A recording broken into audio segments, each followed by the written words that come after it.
What's going on is Anton from AntonDaniels.com. I appreciate you guys for continuing to rock with me. How about them Lions? How about them Lions? It is snowing out here in Detroit. It is snowing. I guess it is the season for it, and so we expected it. Last year and the years before, a couple years before, it was a pretty mild winter. It's just cold, you know what I'm saying? The snow is not really sticking. Yeah, I'll give you a little bit of an example.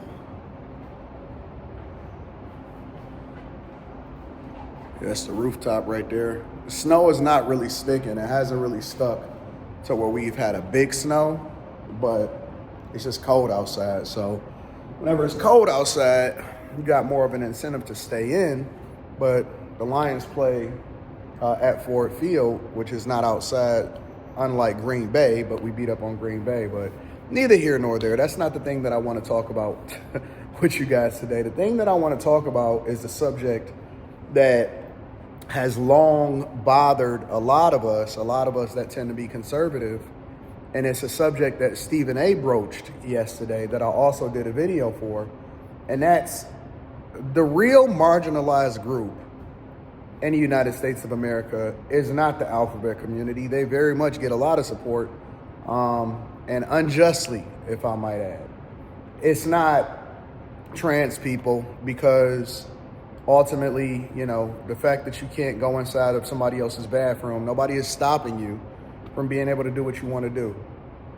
It's not black women. Black women are some of the most supported people on the face of this earth. And to a larger extent, you could even make a case for some white men, because white men get discriminated against in order to support diversity, equity, and inclusion, although that's going back.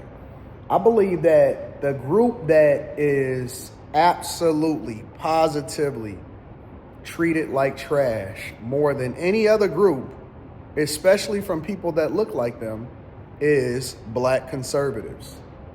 I myself, that tend to be a black sheep, not necessarily because I think the wrong way, in my opinion, but because I have a difference in perspective, a different view, and I decided not to be on a Democratic plantation, I tend to be looked at as a leper. Now, I receive it 10 times more than anybody else, and most other people, obviously not outside of the Candace Owenses and the Brandon Tatums or, you know, any of that type of stuff. And don't feel sorry for us, because black conservatives tend to be a lot more responsible, take ownership and accountability of their lives, and they tend to have a lot more success. But they also get persecuted a lot for their opinion or their stance, which ultimately turns out to be true.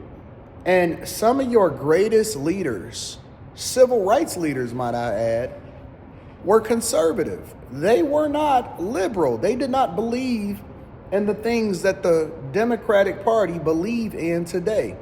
And the thing that people really don't understand about conservatives is that that may be our lifestyle that we tend to embrace. But as a Republican, because being conservative and being Republican go hand in hand, but it's not exactly the same thing. But as a Republican, I believe in the rights of American citizens. And so when we start to separate it a bit, I'll give you an example. I seen a video of somebody, and they were walking around, and it was having a conversation with people, and it was a woman that I believe was gay. And one of her questions that she was asking to people on the street interviews was, What is it that you think that Trump don't like about me? And so naturally, people would look her up and down, because obviously she was more of a masculine type, and it was like, that you're not gay, that you gay.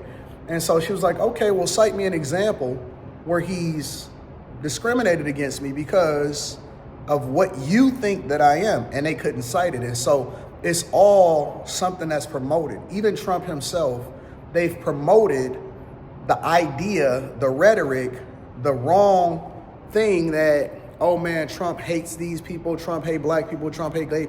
No, the thing about Republicans is similar to Trump is that even though we may live our lifestyle the way that we live it, we don't believe in discrimination based off of humanity, civil liberties.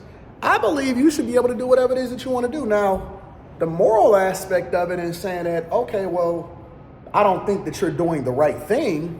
That's between me and God. And unless you volunteer that as a part of the conversation, that's not even a conversation that we're going to have in person. or online. But if you lead with that and you say A, B, and C, what do you think? Then I'm going to give you my opinion, but I do not believe that you should be discriminated against or prevented from being able to provide for yourself or your family. If you are the greatest at what you do and you are a cultural fit, that is not even something that should be introduced into the conversation of corporate America or business or anything like that. It's similar to how I don't understand how people always lead and say, oh, I'm a black-owned business. I can see your big head skin. I know you black. So, but when you start to introduce that as a point of conversation, you alienate a whole nother 74% of the population that could possibly buy from your business. Why would you do that? It's stupid, right? So just because you may make a stupid decision doesn't mean that I prevent you from opportunity. I would hire the best person for the job. I don't really care what you do. As long as you don't introduce things that don't have anything to do with me into your personal life. One of the people that work for me and work with me and one of the most smartest, best at their job people that I've ever met in my life is a person that I just so happen to find out that they are married to a woman and they are a woman. So I don't care though. That don't have nothing to do with me. But when you start to introduce our cultural norms and the things that's put into our books, and then they start to push the line and say, oh, well, we want gender reassignment surgery for prisoners and we want to use taxpayer dollars to do it. Why you got to go so extreme? You know what I'm saying? But the perspective is that if you are a black conservative that then stands for something, that you are called the C word, and we all know what that is, you are treated amongst people that look like you worse than you would think that somebody that don't look like you, that is on the opposite end of the aisle, is supposed to treat you. And then they're supposed to, or they market themselves, we all know that it's not true, they market themselves as the party of inclusion and all of this stuff, only if you agree with them. Only if you agree with them, because if you don't, boy, if you've ever been to any of these rallies, if you had ever been to a Trump rally, you will be like, man, this is the coolest group of people that I've ever seen in my entire life. They treat you like gold. If you've ever been to a Biden or a Kamala Harris rally and they find out that you are conservative, even if you're there to just listen, it's so dumb. Because if you're trying to convert somebody actually to seeing things the way that you see and to vote the way that you voted, why would you treat them that way? So basically it's an echo chamber and a rally for a bunch of people that already believe it, but y'all not necessarily trying to recruit people to see things your way by being tolerant and hearing what they got to say. And so it's dumb. It's the dumbest thing that I've ever seen in my life. I've watched Candace Owens take all of the arrows. She is literally the Kanye of social media and content creation, because everybody called her out of her name when she said Black Lives Matters was trash and that they didn't actually support black people and it was a Marxist organization. And then when she proved that they stole all of your money, A, they never gave her the credit, B, they never apologized to her, and C, y'all never held Black Lives Matters accountable for stealing all of y'all money. Same thing with the Kamala Harris organization, with the campaign. They stole all of y'all money, gave it away, $1.5 billion, the most in history, and y'all didn't say a peep, didn't say a word. Y'all love being scammed. Y'all love being finessed.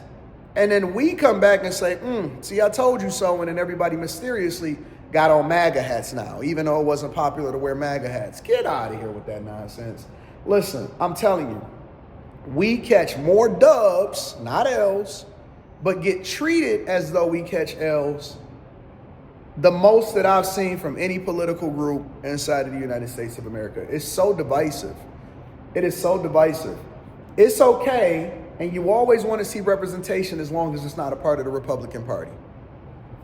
Let me know what y'all think. Make sure y'all tap into the Patreon. Link is in the description. We doing some great things. I just released the video yesterday. It was awesome. And that video leapfrogs into what we got going on in our next live stream for Block Club. Also, make sure you get that Teach Henley, 40% off your first order, 20% off of life. It's a phenomenal product. And then next weekend, not this weekend, but next weekend, we got a live show, December 14th here in Detroit. It's going to be absolutely awesome. Make sure you get your tickets. Discount code Anton. All of that is in the description. And I'm also going to pin it to the top of the chat. And then we got the Millionaire Morning Show today. So make sure y'all tap in. I love you. I appreciate you. Let me know what your thoughts are. Do you see this party being more tolerant, the Democratic Party? And how do you feel if you are conservative or if you are Republican and you're vocal about it? How are you treated and how do you feel about it? I love you. I appreciate you. I'm going to see y'all on the show today. Peace.